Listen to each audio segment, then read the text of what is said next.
گنج بخشے فیض عالم مظہر نور خدا ناکسان را پیر کامل کاملان را رہنما گنج بخشی آپ کی مشہور ہے سائیں کر کرم کروا کرم رکھنا جہاں میں شرم۔ اللہ رب العزت کی حمد و ثنا اور حضور شفیع معظم نور مجسم سیاہ الارکان سید السلام جناب حضرت محمد مصطفیٰ صلی اللہ تعالیٰ علیہ وآلہ وسلم کی بارگاہ ناز میں ہدیہ روح اسلام کا نذرانہ عقیدت و محبت پیش کرنے کے بعد سامعین گرامی مرحبا بزرگوں اور گرام ساتھی، آج ہم ایک ایسی ہستی کا ذکر خیر کرنے والے جسے دنیا مجدد مانتی ہے، مجدد مائتہ حاضرہ، ایک عظیم سائنسدان، ریاضی دان، فقیہ، مفسر، محدث حضرت مولانا شاہ احمد رضا خان فاضل بریلوی رحمہ اللہ تعالی علیہ۔ اسی مناسبت سے قرآن مجید برہان مجید کی سورہ بقرہ کی ابتدائی آیات تلاوت کی ہے۔ اس سے قبل کہ ہم مضمون کی طرف آئیں، میں ایک مثال دینا چاہتا ہوں۔ اگر اس مثال کو سمجھ جائیں گے کہ گویا آپ پورا مضمون سمجھ آئیں گے۔ مثال یہ ہے کہ اگر کوئی بندہ فصل بوتا ہے، کسان کیا کرتا ہے؟ اپنی کھیت میں زمین میں بیج ڈالتا ہے، اور بیج ڈالنے کے بعد اگر وہ زمین کی طرف ہی نہیں جاتا، 6 ماہ اس کی طرف جاتا ہی نہیں، خیال ہی نہیں کرتا، تو کیا اس کی فصل ٹھیک ہوگی یا خراب ہوگی؟ فصل اب بیج تو بو لیا ہے، اور یہ یاد رہے کہ جب فصل زمین کے اندر ہم نے بونی ہے، بیج ڈال لیا ہے، تو اب بیج ڈالنے کے بعد کچھ چیزیں تقاضا کرتی ہیں، کچھ چیزوں کا ہونا ضروری ہے۔ پہلی چیز کہ اب آپ نے بیج تو ڈال لیا ہے، اب اسے پانی کی ضرورت ہے، نمبر 2 کھاد کی ضرورت ہے، نمبر 3 ہوا کی ضرورت ہے، نمبر 4 روشنی کی ضرورت ہے۔ اور یہ مثال یوں سمجھیے کہ بندہ بیج ڈال لیتا ہے، تو بیج ڈالنے کے بعد اگر وہ اسے پانی نہیں دیتا تو پھر بھی فصل خراب ہو جائے گی، اگر کھاد نہیں ڈالتا پھر بھی فصل اچھی نہیں ہوگی، اور اگر وہ کوئی پودا اگاتا ہے اسے وہ ہوا نہیں لگنے دیتا، اسے ڈھک دیتا ہے، اوپر سے بند کر دیتا ہے، تو کیا پھر فصل ٹھیک ہوگی؟ پھر بھی پودا مرجھا جائے گا، درست نہیں ہوگا، ختم ہو جائے گا۔ چوتھی چیز، اسے اس تک روشنی بھی نہیں پہنچنے دیتا، ہوا بھی نہیں لگنے دیتا، روشنی بھی نہیں پہنچنے دیتا، تو پودا پھر بھی مرجھا جائے گا۔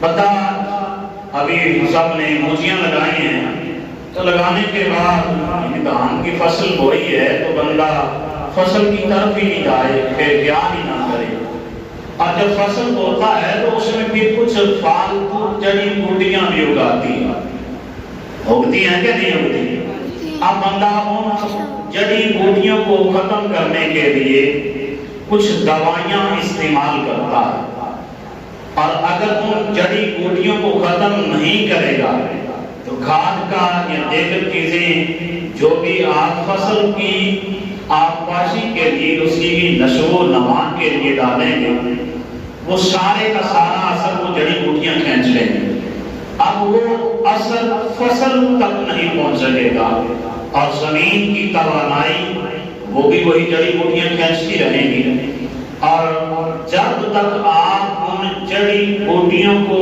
اکھاڑیں گے نہیں، باہر نہیں نکالیں گے، قدم نہیں کریں گے، اس وقت تک فصل اچھی نہیں ہوتی۔ اب یہ مثال ذہن میں رکھیے گا اور اب ان قرآن کی ان آیات کو سمجھیے گا۔ اب اس ایک ایک آیت پر ہم درس قرآن میں واضح وضاحت کے ساتھ گفتگو تو کر چکے ہیں۔ اس میں آیت نمبر 5 ہے، 4 نمبر، اور پھر اس کے بعد آیت نمبر 5 ہے، اولئک علی ھدی من ربہم واولئک ھم المفلحون۔ فرمایا کہ وہی لوگ ہدایت پر ہیں اپنے رب کی توفیق سے، اور وہی دونوں جہان میں کامیاب ہونے والے۔ اب اللہ رب العالمین نے یہ فرمایا کہ کامیاب ہونے والے کون ہیں؟ کہ وہی لوگ کامیاب ہیں جو ہدایت پر ہیں، جنہیں اللہ رب العالمین نے ہدایت کی توفیق عطا فرمائی ہے۔ جو ہدایت پر نہیں ہے وہ کامیاب نہیں ہو سکتا، نہ اس جہان میں نہ اس جہان میں۔ اب بندے مومن کی فصل کون سی ہے؟ انسان کے اندر دل ہے زمین اور ایمان ہے بیج۔ اب یہ یاد رکھیے گا، فصل کون سی ہے؟ زمین کون سی ہے؟ دل۔ اس کے اندر بیج کون سا بویا ہے؟ ایمان کا۔ ایمان کا بیج بویا ہے، اور بیج کون سا ہے؟ یہ یقین رکھنا ہے کہ اللہ رب العالمین ایک ہے، وحدہ لا شریک ہے، اس کے سوا کوئی اور معبود نہیں ہے، کوئی خدا نہیں ہے۔ الوہیت کا مالک وہی اکیلا رب ہے، کوئی اور نہیں ہے۔ اب یہ ایمان کا بیج ہے۔ فرمایا الف لام میم ذالک الکتاب لا ریب فیہ، کہ الف لام میم فرمایا کہ یہ وہ کتاب ہے جس میں ذرا بھر بھی شک نہیں ہے۔ ذالک الکتاب لا ریب، لا یراد نہیں کہا، لا ریب کہا ہے کہ اس میں ذرا بھر بھی شک نہیں۔ لا یراد کہتے تو پھر یہ تھا کہ کچھ شک کیا جا سکتا ہے، شک کی گنجائش ہے، لیکن فرمایا ذالک الکتاب لا ریب، کہ یہ وہ کتاب ہے جس کے اندر شک کی گنجائش بھی ہم نے باقی نہیں رکھی۔ ھدی للمتقین، فرمایا متقین کے لیے۔ اب یہ متقین کی اللہ کے نیک بندوں کی پہلی صفت ہے۔ فرمایا کہ یقین رکھنا ہے اس بات پر کہ ہر شک، ہر عیب سے، ہر شبہ سے اپنے دل کو، ایمان کو محفوظ رکھنا ہے۔ اور ایمان کیا ہے؟ ایمان دل کے اندر ایمان کا جو بیج ڈالنا ہے تو وہ پہلا کون سا ہے؟ اللہ رب العالمین وحدہ لا شریک ہے، اس کے سوا کوئی اور خدا نہیں ہے، وہی اکیلا خالق و مالک ہے۔ اس جہان کا بھی اور باقی جہانوں کا بھی وہی پیدا کرنے والا ہے، اس کے سوا کوئی اور پیدا کرنے والا نہیں ہے۔ رزق بھی وہی دینے والا ہے، اس کے سوا کوئی اور رزق دینے والا نہیں ہے۔ اب اس کی آسمانی کتابوں پر ایمان رکھنا یہ بھی ایمان ہے، اور یہ ایمان کا بیج ہے۔ اور پھر اس کے بعد اگلی بات آگے فرمایا کہ اس کے رسولوں پر ایمان رکھنا، اور آقا کونین صلی اللہ علیہ وآلہ وسلم ختم نبوت کا تاج پہن کے آئے ہیں، سب نبیوں کے آخر میں آئے ہیں، نبیوں کی نبوت کو ختم کرنے والے ہیں، اختتام کرنے والے ہیں، ان کے بعد کوئی اور نبی نہیں ہے۔ یہ ایمان کا بیج ہے۔ اب ایمان کا بیج تو دل فصل میں ڈال لیا ہے، کھیت جو ہے، جو زمین ہے اس میں ڈال لیا۔ فصل کون سی ہے؟ کھیت کون سا ہے؟ دل ہے۔ اور ایمان کا بیج کون سا ہے؟ خدا ایک ہے، وحدہ لا شریک ہے، اس کے سوا اور کوئی خدا نہیں ہے، وہی رزق دینے والا ہے، اس نے آسمانی کتابوں کو نازل فرمایا ہے، اور یہ آسمانی کتابوں پر ایمان رکھنا ضروری ہے، اور ایمان آخرت کے دن پر یقین رکھنا، اور یوم قدر پر ایمان رکھنا، تقدیر پر ایمان رکھنا، یہ ایمان ہے۔ اب ایمان کا بیج تو ڈال لیا ہے، لیکن اب کیا کرنا ہے؟ فرمایا الذین یؤمنون بالغیب وَيُقِيمُونَ الصَّلَاةَ وَمِمَّا رَزَقْنَاهُمْ يُنْفِقُونَ۔ تو فرمایا کہ وہ جو ایمان لائے کس پر؟ فرمایا بے دیکھے الذین یؤمنون بالغیب، جنہوں ایمان لائے کس پر؟ فرمایا میری آیات پر، میرے رسولوں پر، میری کتابوں پر۔ اب ایمان لے آئے ہیں، ایمان لانے کے بعد کیا کرنا کیا ہے؟ اب بیج ڈالا ہے، بیج ڈالنے کے بعد اس کا پہلا کام جو ہے وہ یہ ہے کہ اس کو پانی کس چیز سے دینا ہے؟ اس فصل کو پانی نماز سے دیا جائے گا۔ فرمایا کہ الذین یؤمنون بالغیب ویقیمون الصلاۃ، کہ وہ نماز ادا کرتے ہیں، ومما رزقناہم ينفقون، اور ہمارے دیے ہوئے رزق میں سے ہماری راہ میں لٹاتے ہیں۔ اب ایمان کا بیج بندے نے بو دیا ہے، اب اس کو پانی کی ضرورت ہے تو وہ نماز سے دیا جائے گا، زکات سے دیا جائے گا، روزے سے دیا جائے گا۔ اب اس طرف سے پانی نہیں دے گا تو بندہ یقین کے پہلے درجے پر تو ہے، یقین کے آخری درجے پر نہیں پہنچ سکتا۔ مثال یہی ہے، مثال دی تھی نا پہلے کہ اس مثال کو سمجھیں گے کہ بندہ فصل بوتا ہے اور پھر اس فصل کا 6 مہینے خیال ہی نہیں رکھتا، اس طرف جاتا ہی نہیں، تو پھر کیا اس کی فصل ٹھیک ہوگی؟ اب فصل لگائی ہے، بیج بویا ہے، تو اب ہر لمحے ہر گھڑی اس فصل کا دھیان رکھنا پڑے گا، خیال کرنا پڑے گا، تبھی جا کے فصل درست ہوگی، ٹھیک ہوگی۔ اب ایمان کا جب بیج بو لیا ہے تو اب اسے پانی دینے کی بھی ضرورت ہے، اس کی سے جو فالتو چیزیں ہیں ان کو چھوڑنے کی بھی ضرورت ہے۔ اب ایمان کا بیج جب بو لیا ہے تو رب فرماتا ہے وَيُقِيمُونَ الصَّلَاةَ، کہ میری نماز ادا کرو۔ اب نماز ادا کرنے سے جب بندہ نماز ادا کرے گا تو پھر ہی اس ایمان کے پودے کو، اس فصل کو پانی ملے گا اور پھر رب کے دیے ہوئے رزق میں سے اس کی راہ میں لٹائے گا۔ جہاں یہ فرمایا، آگے فرمایا کہ وَالَّذِينَ يُؤْمِنُونَ بِمَا أُنزِلَ إِلَيْكَ، فرمایا اور وہ جو ایمان لائے ہیں اس پر اے حبیب جو اتارا گیا ہے آپ پر اور آپ سے پہلے۔ اب یہ ایمان کو بیج دینے کے بعد جب ایمان کا بیج دے دیا ہے تو پھر تیسری چیز فرمایا کہ نماز، زکات، اور تیسری چیز فرمایا کہ اب وہ جو آقا کونین صلی اللہ تعالیٰ علیہ وآلہ وسلم پر اتارا گیا ہے وَمَا أُنزِلَ إِلَيْكَ انزل من قبل، اور جو آپ سے پہلے اتارا گیا ہے اس پر بھی ایمان رکھتے ہیں، یقین رکھتے ہیں۔ تو اب یقین کامل جو کرے گا، یقین رکھے گا، وہی ایمان والا ہے اور وہی اپنی فصل کو سنبھال رہا ہے۔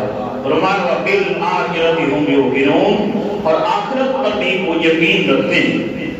اب جب اللہ رب العالمین نے پہلے فرما دیا ذالک الکتاب لا ریب فیہ، اب جب پہلے فرما دیا کہ کتاب میں جو اتارا ہے اس میں ذرا بات بھی شک نہیں ہے، اب جب یہاں جب یہ فرما دیا تو کیا اب دوبارہ بھی یقین دلانے کی ضرورت تھی؟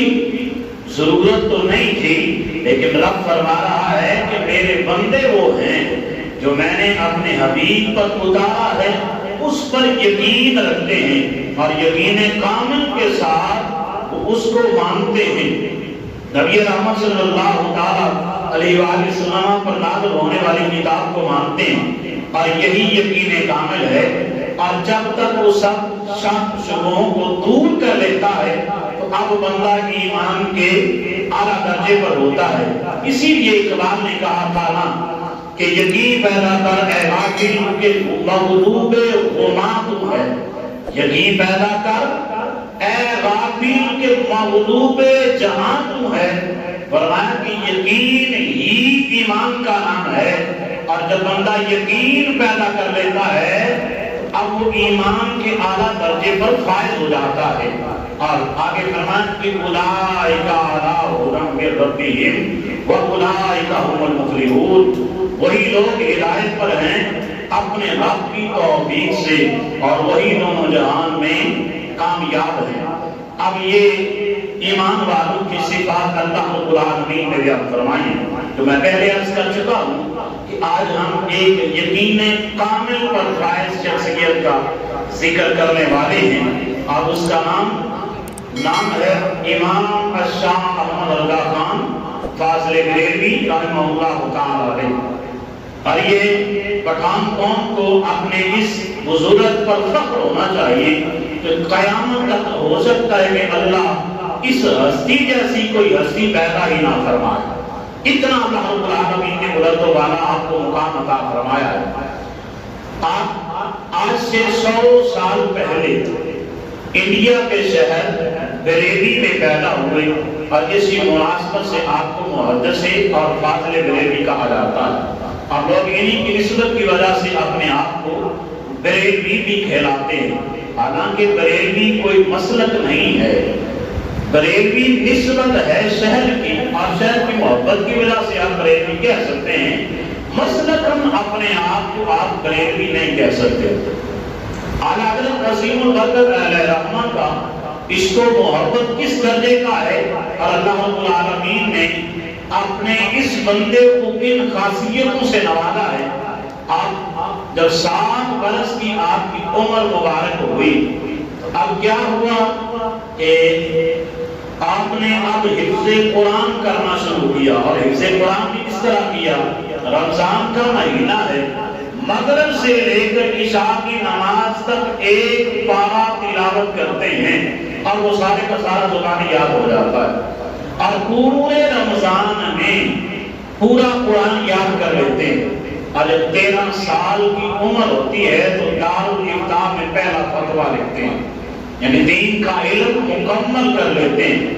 یہ ہے اللہ رب العالمین کی اپنے بندوں پر عنایات۔ اور آپ کے والد گرامی مولانا نقی علی خان علیہ رحمہ کو پہلے ہی کسی بزرگ نے یہ بشارت دے رکھی تھی کہ اللہ رب العالمین آپ کو ایک ایسا بیٹا عطا فرمائے گا کہ جس کا نام دنیا میں روشن ہوگا، اور وہ آقا کونین صلی اللہ علیہ وآلہ وسلم کے دین کے چرچے بلند کرے گا۔ اب یہ بزرگ ہیں، اور ان کا حال کیا ہے؟ یقین کتنا کامل ہے، یقین کتنا کامل ہے کہ سینے حرم میں بیٹھے ہیں، خانہ کعبہ کے سامنے بیٹھے ہیں، اور بخار شدت کا ہے، بندے کو 104 بخار ہو تو بندہ تو 4 پائے سے اٹھنے اپنے آپ کو مشکل سمجھتا ہے، وہ اٹھ نہیں سکتا، اور مشکل میں ہوتا ہے کہ میں نہیں اٹھوں گا، دل نہیں کرتا۔ اب سینے حرم میں بیٹھے ہیں، بارش ہو رہی ہے، اب بارش ہو رہی ہے تو فوراً اٹھ کے طواف کرنا شروع کر دیتے ہیں۔ ساتھیوں نے کہا کہ آپ کو بخار بہت تیز ہے، آپ طواف نہ کریں، اور لوگ روکتے بھی ہیں، منع بھی کرتے ہیں کہ بخار والا مریض جو ہے وہ بارش میں نہائے گا نہیں، اور پانی میں نہیں جائے گا۔ اب آپ اٹھے، طواف خانہ کعبہ کرنا شروع کیا، بارش ہو رہی ہے۔ اب ساتھیوں نے جب یہ کہا نا کہ بخار شدت کا ہے، آپ طواف نہ کریں، رک جائیں، جب بارش رکے گی پھر کر لینا۔ کہا تمہیں یہ یاد نہیں کہ میرے اور آپ کے لسپان آقا کا یہ فرمان ہے کہ جب بارش ہو رہی ہو جو بھی دعا مانگو گے جو جائز ہے رب اس دعا کو فوراً قبول فرمائے گا۔ تو میرا یہ یقین ہے کہ میں جب طواف کعبہ کر رہا ہوں گا، بارش بھی ہو رہی ہے، تو میں دعا مانگوں گا تو اللہ رب العالمین مجھے شفا عطا فرما دے گا۔ اب اس درجے کا یقین ہے، اور یہ ہے یقین کامل، اور یہ تو آپ کا زندگی کے کسی حصے میں آ جائے۔ آپ جب پہلا حج کرنے کے لیے گئے تو والدہ بھی ساتھ ہیں، اور جب حج کر کے واپسی پر آ رہے ہیں، آج کل تو ہوائی جہاز آ گئے، جدید ترین ٹیکنالوجی آ گئی ہے، جدید ترین چیزیں آ گئی ہیں جو بندے کو گھنٹوں میں اٹھا کے لے جاتی ہیں، اور اس وقت پہلی جہاز ہوتے تھے۔ اب واپسی پر سمندر کے راستے سے آ رہے طوفان آ گیا ہے۔ اب جب طوفان آیا تو ایک دن میں بھی اسی حالت میں گزرتا ہے، دوسرا دن بھی آپ ہوتا ہے، لوگ اب کفن باندھ لیتے ہیں کہ اب ہماری موت یقینی ہے، اس کے بعد ہم زندہ نہیں رہیں گے۔ تو آپ خاموشی سے بیٹھے ہیں۔ والدہ نے بھی کہا بیٹا احمد اب آخری دن ہے، اس کے بعد مجھے یقین ہے کہ ہم زندہ نہیں رہیں گے۔ تو آپ فرماتے ہیں والدہ نہیں، ہم زندہ رہیں گے اور ہمارا بیڑا پار بھی لگے گا۔ تو آپ نے فرمایا، آپ کی والدہ نے پوچھا کہ کس وجہ سے؟ کہا میرے لجپال آقا کا یہ فرمان ہے کہ جو بندہ کشتی میں بحر جہاز میں سوار ہوتے وقت دعا پڑھ لیتا ہے جو سوار ہونے کی ہے، تو اللہ رب العالمین اس بیڑے کو، اس سواری کو یقیناً پار لگا لیتا ہے۔ اور میرا یہ یقین ہے کہ میرے نبی کا فرمان سچا ہے، اس لیے مجھے یقین ہے کہ ہماری سواری بالکل کنارے بھی لگے گی اور ہم سب محفوظ بھی رہیں گے۔ یہ ہیں وہ لوگ جو یقین کے کامل درجے پر فائز ہیں اور یقین کے، ایمان کے اعلیٰ درجے پر فائز ہیں، اور پھر ایمان لانے کے ساتھ ساتھ اب اعمال صالحہ بھی کر رہے ہیں۔ اور پھر آپ کا ہی شعر ہے کہ کشتی تمہیں پہ چھوڑی لنگر اٹھا دیے ہیں، کشتی تمہیں پہ چھوڑی لنگر اٹھا دیے ہیں، تو بولو یا کنارے لگا دو تمہاری مرضی ہے۔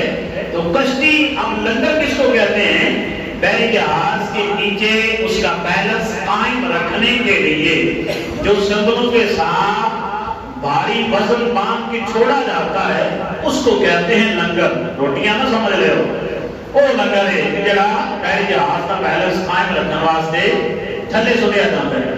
اب اعلیٰ حضرت عظیم البرکت علیہ الرحمہ حضور کی مدح و ثنا بھی اسی طرح کرتے ہیں، اور پھر آپ کا کلام بے شمار کلام ہے آپ کا، اور یہاں تک آپ فرماتے ہیں سب سے اولا و اعلیٰ ہمارا نبی، سب سے بالا والا ہمارا نبی۔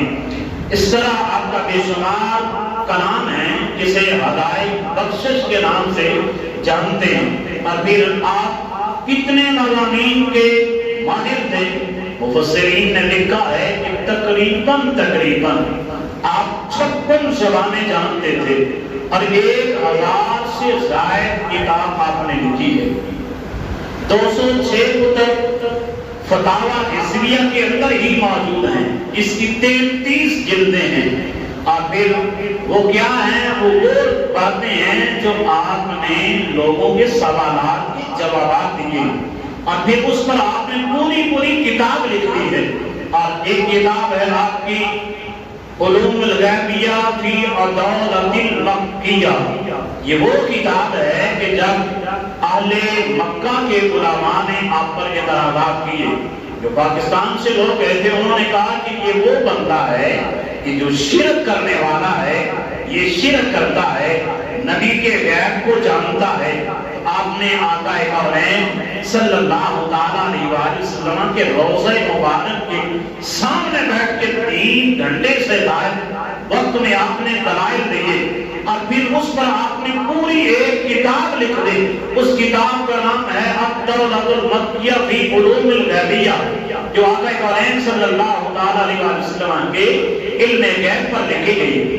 اب پہلے تو یہ تھا کہ وہ لوگ اعتراض کر رہے تھے کہ یہ بندہ شرک کو پھیلانے والا ہے، لیکن جب دلائل سنیں، جوابات سنیں سوالات کے، اب آپ کے قدموں کو چومتے ہیں کہ یہ تو بندہ وہ ہے کہ جو آقا کونین صلی اللہ علیہ وآلہ وسلم کی عزت پر پہرا دینے والا ہے۔ ایسا بندہ شرک کر ہی نہیں سکتا، مشرک ہو ہی نہیں سکتا۔ تو اعلیٰ حضرت عظیم البرکت علیہ الرحمہ وہ ہیں کہ جو قاطع رافضیت و نجویت ہے، اور پھر آپ نے آقا کونین صلی اللہ علیہ وآلہ وسلم کی عزت پر اس طرح پہرا دیا کہ اگر کسی نے نبی اکرم صلی اللہ علیہ وآلہ وسلم کے بارے میں ہلکی سی بھی گستاخی کی یا لفظ بھی بولا تو آپ نے اس پر بھی فتویٰ لگایا ہے کہ یہ بات کفر تک پہنچتی ہے اور یہ کفر تک نہیں پہنچتی، اور اس عشق کے عالم تک اس مقام پر قائم ہے جس کے بارے میں اغیار بھی یہ کہتے ہیں۔ حالانکہ آپ نے